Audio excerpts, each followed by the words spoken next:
ការសម្អាតបរិក្ខារដើម្បីប្រើត្រូវធ្វើទៅតាមដំណាក់កាលការត្រាំបរិក្ខារការលាងសម្អាតការសម្ងួតការវេចខ្ចប់ការសម្លាប់មេរោគដោយប្រើអូតូក្លាវឬ pressure cooker និងការរៀបចំទុកដាក់សម្ភារៈដើម្បីប្រើត្រូវដាក់ត្រាំបរិក្ខារនៅក្នុងធុងជ័រដែលមានទឹកឬទឹកសាប៊ូរយៈពេល10នាទីមិនត្រូវទុកឲ្យលើសពី10នាទីទេព្រោះការត្រាំទុកយូរពេកអាចធ្វើឲ្យបរិក្ខារទាំងនោះច្រេះការលាងសម្អាតជួយធ្វើឲ្យជ្រះនៅសារធាតុសរីរាង្គក្អែលនិងវត្ថុផ្សេងៗទៀតដែលជាប់នៅលើបរិក្ខាររបស់យើងដែលអាចធ្វើឲ្យរំខានដល់ដំណើរការនៃការរងាប់មេរោគម្យ៉ាងទៀតការលាងសម្អាតក៏ជួយកាត់បន្ថយបានយ៉ាងច្រើននៅចំនួនមេរោគដែលជាប់នៅលើបរិក្ខាររួមទាំងពពុះអង់ដូស្ព័ររបស់បាក់តេរីទៀតផងប្រសិនបើមិនបានលាងសម្អាតបរិក្ខារជាមុនទេដំណើរការបន្ទាប់ទៀតអាចនឹងគ្មានប្រសិទ្ធភាពពីព្រោះមេរោគក្នុងសារធាតុសរីរាង្គដែលតោងជាប់លើបរិក្ខារអាចទទួលបានការការពារហើយអាចបន្តរស់រានបានពេលឆ្លងកាត់ដំណើរការសម្លាប់មេរោគបន្ទាប់ទៀតក្អែលនិងសារធាតុសរីរាង្គអាចធ្វើឲ្យសារធាតុគីមីដែលប្រើក្នុងដំណើរការកម្ចាត់មេរោគខ្លះមិនសូវមានប្រសិទ្ធភាព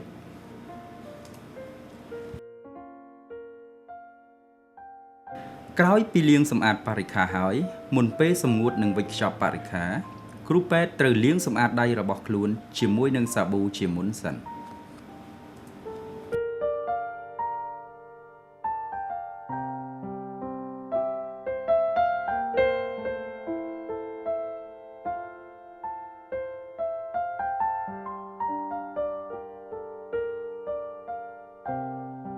ក្រោយពីលាងសម្អាតដៃហើយកន្សែងស្អាតត្រូវបានយកមកប្រើដើម្បីជូតសម្ងួតដៃជៀសវាងប្រើកន្សែងជូតដៃដែលប្រើរួចម្ដងហើយ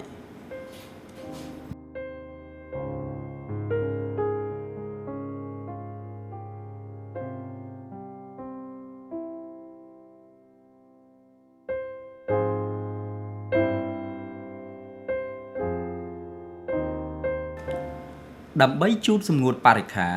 គ្រូពេទ្យត្រូវប្រើក្រណាត់ស្អាតយកមកជូតសម្ភារៈមួយម្ដងការធ្វើដូចនេះ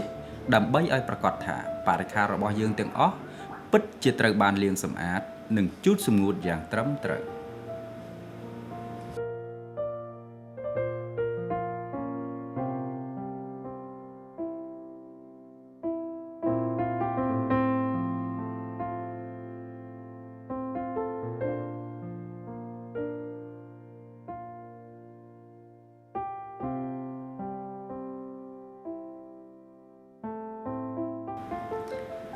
សូមពិនិត្យមើលពីបច្ចេកទេសក្នុងការវេចខ្ចប់ដោយប្រើក្រណាត់ដើម្បីវេចខ្ចប់ដែលបានបង្ហាញជូនតាមរូបភាពវីដេអូនេះ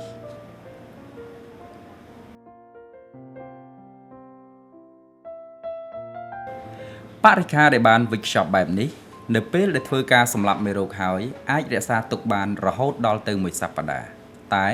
បើមិនបានវេចខ្ចប់ទេអាចរក្សាទុកបានត្រឹមតែ24ម៉ោងប៉ុណ្ណោះនៅពេលវេចខ្ចប់រួចរាល់ហើយនៅលើកញ្ចប់ក្រណាត់នីមួយៗគ្រូពេទ្យត្រូវប្រើ Autoclave Indicator Tape ជាបន្ទះសន្លឹកក្រដាសម្យ៉ាងដែលប្រើសម្រាប់បញ្ជាក់ថាបរិក្ខារនៅក្នុងកញ្ចប់ពិតជាបានយកទៅសម្លាប់មេរោគក្នុងកម្រិតកម្ដៅដែលមេរោគស្លាប់អស់ហើយនៅលើបន្ទះក្រដាសនោះគ្រូពេទ្យត្រូវសរសេរកាលបរិច្ឆេទដែលខ្លួនបានធ្វើការសម្លាប់មេរោគដើម្បីឲ្យប្រាកដថាបរិក្ខារទាំងនោះជិតដល់ពេលដែលមិនអាចប្រើប្រាស់បាននឹងត្រូវយកទៅធ្វើការសម្លាប់មេរោគម្ដងទៀតដើម្បីយកមកប្រើ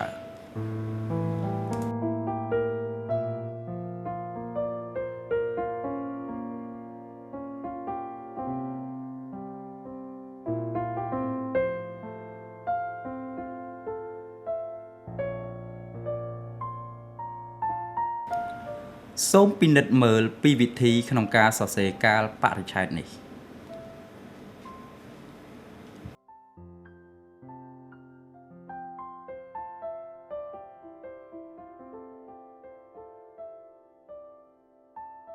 ចំពោះដង្កាប់សម្រាប់ដកធ្មេញ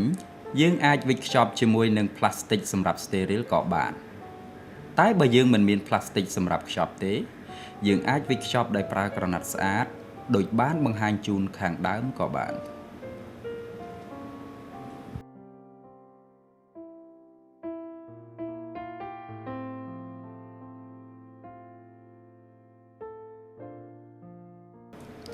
អ្វីដែលលោកស្រីត្រូវចងចាំនោះគឺថាត្រូវតែសរសេរកាលបរិច្ឆេទលើកញ្ចប់ទាំងនោះ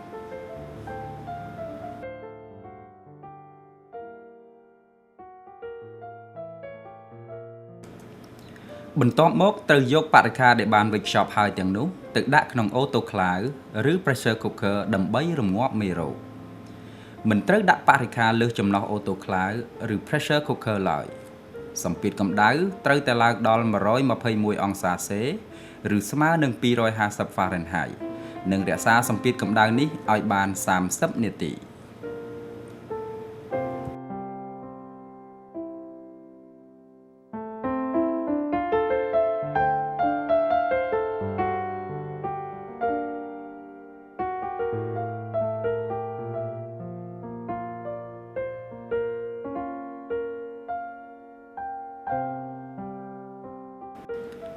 ក្រោយពេលធ្វើការសម្លាប់មេរោគហើយបរិក្ខារទាំងនោះត្រូវយកទៅរក្សាទុកនៅក្នុងទូកញ្ចក់ដែលបិទជិតដើម្បីការពារកុំឲ្យមានធូលីប៉ះពាល់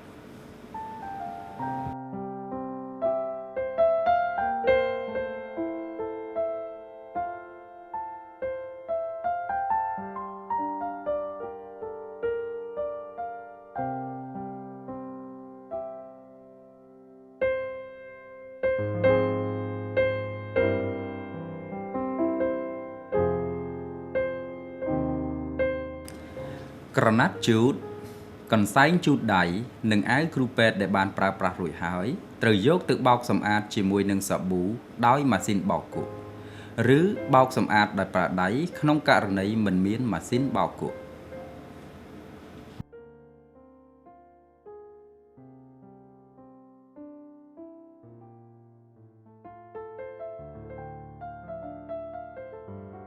តាមសកម្មភាពនេះអាវគ្រូពេទ្យនិងកន្សែងជូតដៃប្រឡាក់ខ្លាំងពេកមិនអាចសម្អាតឲ្យស្អាតដោយម៉ាស៊ីនបោកគក់បានគ្រូពេទ្យ